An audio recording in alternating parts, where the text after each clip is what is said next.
Book Talking. No, I got this. I'm Reed Booker. I'll be your host one more time. And today we're going to get to know Mrs. Starch. She is known for being a mean old English teacher.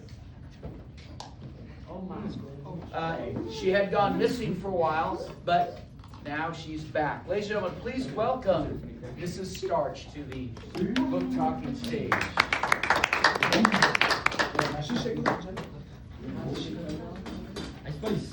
All right, Mrs. Starch, quick question for you. You are in charge at your school of the Panther Cub. Not at your school, not a club, but an actual Panther Cub. You were taking care of a wild panther baby? Yeah, because,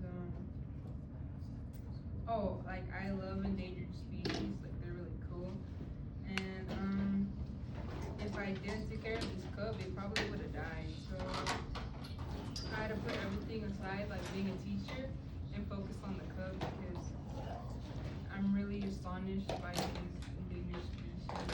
So that's why you went missing for a while? You were out taking care of a Panther Cub. So the kids are probably pretty happy though, because if you're such a mean teacher, you're not there, they gotta have a sub for a while, right? Okay. So Mrs. Starch is your actual name, but your students, they call you a witch. Why are they calling you a witch? Are you actually a witch? No, they just make up lies, and like they just like to say common names. They think I'm a mean old teacher, but in reality, I'm just kind of strict, and they don't like that because these kids don't pay attention, and I have to make them pay attention and learn something. And biology is pretty boring, so I understand why they don't pay attention. Biology can be pretty boring, not as boring as an English class though. Sometimes kids misbehave in an English class and they get sent out in the hallway and they have to miss the talk show. Now tell me about Twilly. I'm not even sure if Twilly is a human being. Is Twilly a person? Yeah. Twilly is a person. So, Who is Twilly and how did you meet? Twilly, he's this guy that I met. He's the one that enlisted me to take care of the cub, cause like we were on a trip to the Black Swamp, and then there was a fire and everyone had to evacuate. I went to go get Lizzie's inhaler, and then Twilly, he grabbed me by the hand and he told me to follow him, and I did not ask him anything, and I just went with him, and that's how I met Twilly. Are you romantically involved with Twilly? Oh, no. Would you like to be? No. He's kind of like strange. I don't know him that well. Okay, so I'll hold out hope. Maybe there's a love interest in your future there. Now tell me about this kid who you made write a 500-word essay. Oh, that's Dwayne Jr. He bit my pencil in half, and he ate it. A student ate your pencil, Yeah, cause and they're calling you mean. yeah, he went ballistic and he ate my pencil, and then I had to give him a 500-word essay to make sure like he learned something, cause he was trying to be funny and that didn't go well for him. All right, now I noticed as you came up here, you have a hearing aid hid behind your orange hair there. Are you so old that your hearing's that bad that you need to have hearing aids? No, I just like to hear what the students call me, even though they call me a witch and they call me names. But I like to hear what they're saying about me. Interesting. It's kind of a good way to be able to tell what kids are whispering to one another. Like if I had a hearing aid right now, maybe I'd be able to hear what students are saying out there behind my back. Gossip. All right. Tell me about these. Are these students of yours, Nick and Marta? Who are Nick and Marta? Nick and Marta are one of my students that came looking for me when I went missing or unexpected notice. I have a lot of faith in them because they're the only ones that came looking for me while I was taking care of the Panther Cub in the forest. All right. So I guess you were surprised that there were some kids that didn't care about you, noticed that you were gone, and taking care of an endangered species does show you have a big heart, but it's difficult for everybody to see that all the time. All right. So before I turn this over to the studio audience for questions, anything else you haven't covered you wanna add? No, not really. Does anybody wanna ask anything about what it's like to be a mean teacher who has Panther Cubs? Yes, Eddie has a question. How old are you? Oh, Kind of personal, and he's too old for you. Next question. Oh. Are you married? yeah, no, I'm divorced, but. G. Sullivan the third has a question in the back row. Do you beat your students when they're bad? I would like to, but no. All right, well, I don't know who our next guest is. Hi, miss. Come on. I don't have any kind of ability to figure that out, but maybe if I had my way and I could invite a guest up here, I would just ask if any of our studio audience members would like to come up to be a guest, then we'll figure out who they are. So, Jamie, would you like to come up?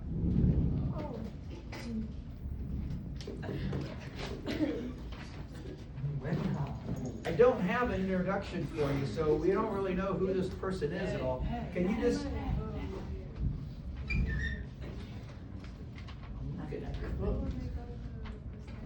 Wait a minute. We might have an actual introduction. Why don't we?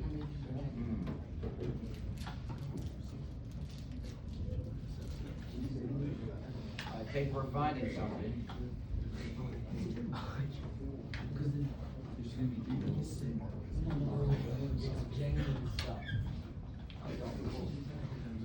It hurts and hurts. I don't know how to say this, but.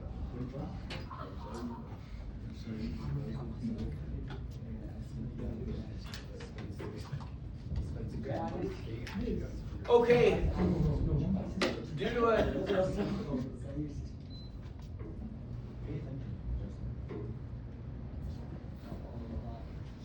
at some point, we will move on to our third guest, but we have a second guest. I'm going to go with Shamara. Today we have Shamara, who has words all over her face. She's a girl who had trouble with expressing her feelings and has struggled throughout her school years. All right. So why might you be struggling as a school-age kid? Probably has something to do with your mother. What is your relationship with your mother like? My relationship with my mother is rocky. We butt heads over everything, our religion, and when I want to go out with my best friend, although we might not be close, I can admit that she's hardworking and wants to be. All right, so you and your mother aren't getting along all the time, and you're always getting in fights. Why is it that you are always getting in fights? Most of the fights have been me defending my twin brother against his bully, since he's a nerd. The other half, I don't know. So you're standing up for your brother. That's an admirable thing to do. Unfortunately, he's a nerd, and nerds do get beat up a lot. So, are you a nerd like your brother? No, I'm the opposite of my brother. All right. So you probably have friends then, since you're not a nerd. Do you have a best friend? Patty is my best friend because we've known each other since we were babies.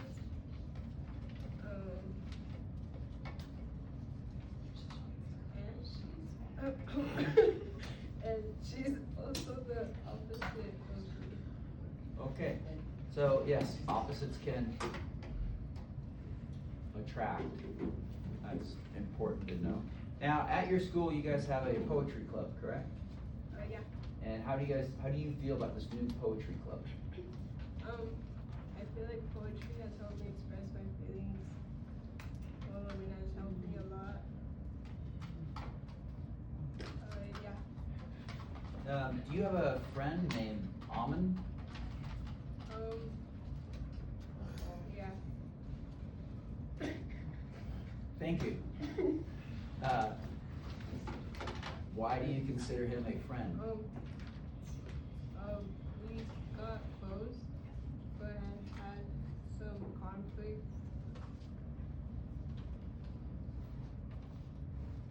You wanna tell us about that conflict? No. Okay, we keep that a secret. But you know what's not a secret is you have a twin brother. Is it true that you have a twin brother? Yeah. His name is Garrett. And other than Cody, he is also my best friend and knows me better than anyone else. He supports me and defends me against my mom when she's angry. All right, so you got a twin brother who's supportive, you have one good friend, Carrie, you have a mom you're fighting with, you got art club. Sounds like you have a pretty full life here, and it's been very interesting getting to know you. Is there anything you haven't told us about your life that you'd like to share?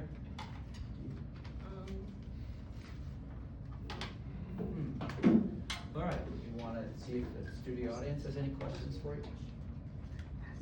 Anybody wanna know anything else about, how do you pronounce your name? You don't know? Yeah, I wouldn't know how to say my name either. It looks like Shamara, maybe, I don't know. X-I-O, Shamara. All right, well, Shamara, it's been fun, it's been real getting to know you. Let's move on to our final guest here. One Daniel Sen Wright. I'm not sure if that stands for sergeant or senator or what It's it just is. my but, middle name. Tonight's guest is a proud soldier of the Army and a grateful teen for his friends and family. He is also known for causing destruction and the fall of the United States of America. Please welcome to the stage Daniel Sen Wright.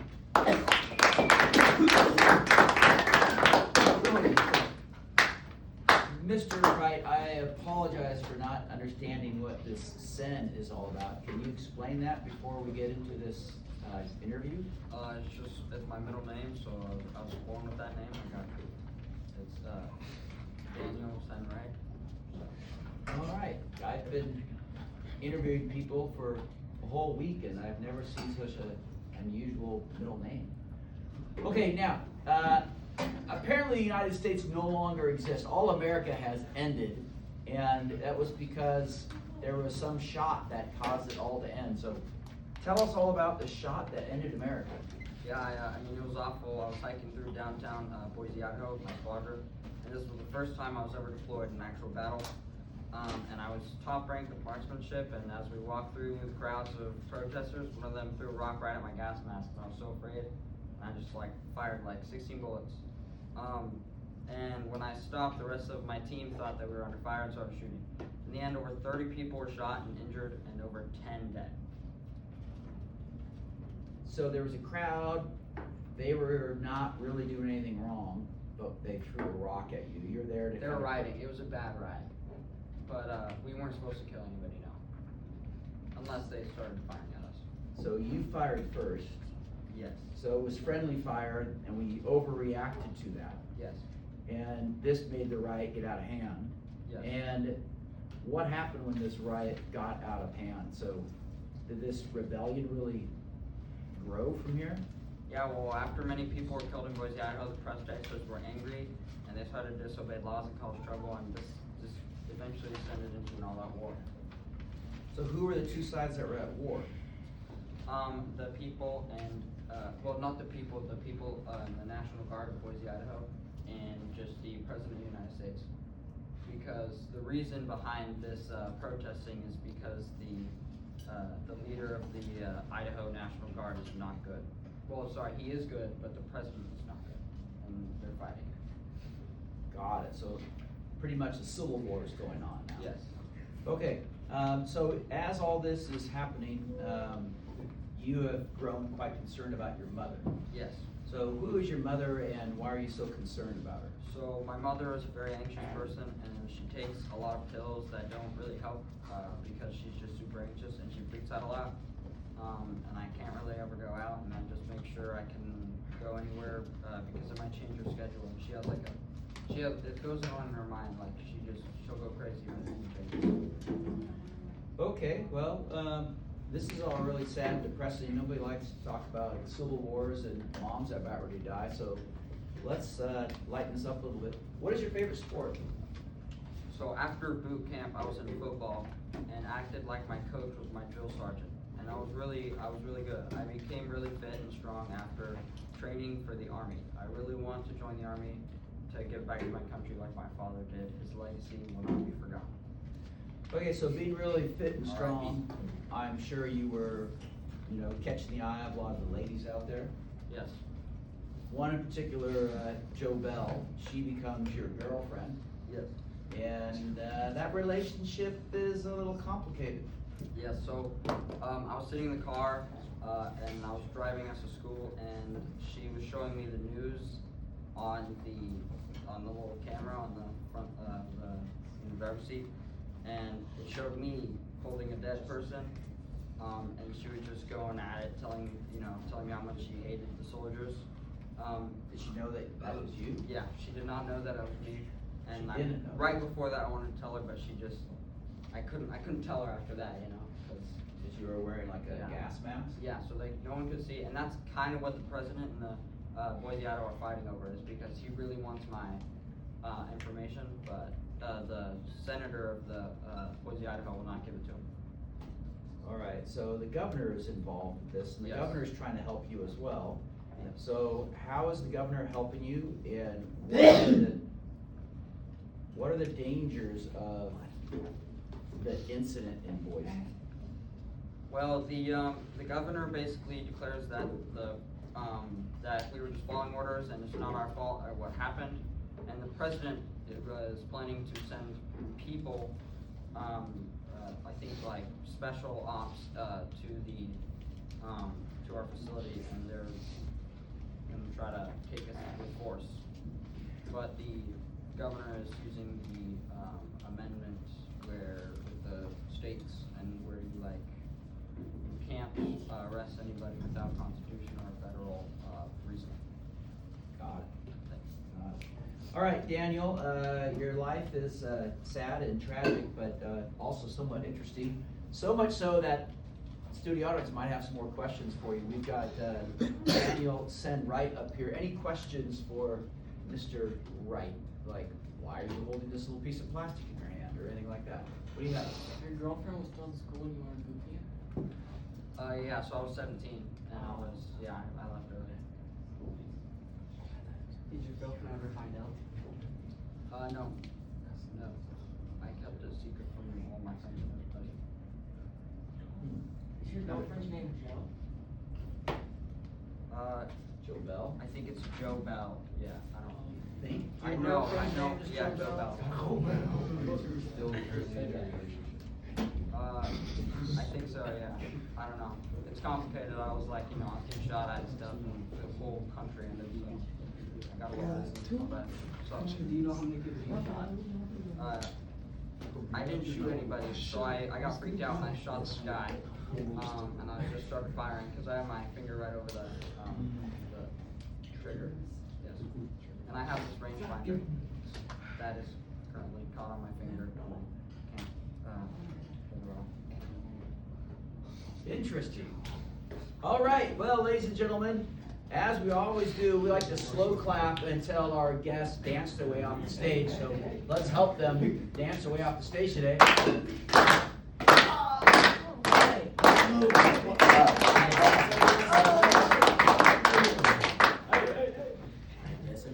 All right, let's work on tomorrow's assignments.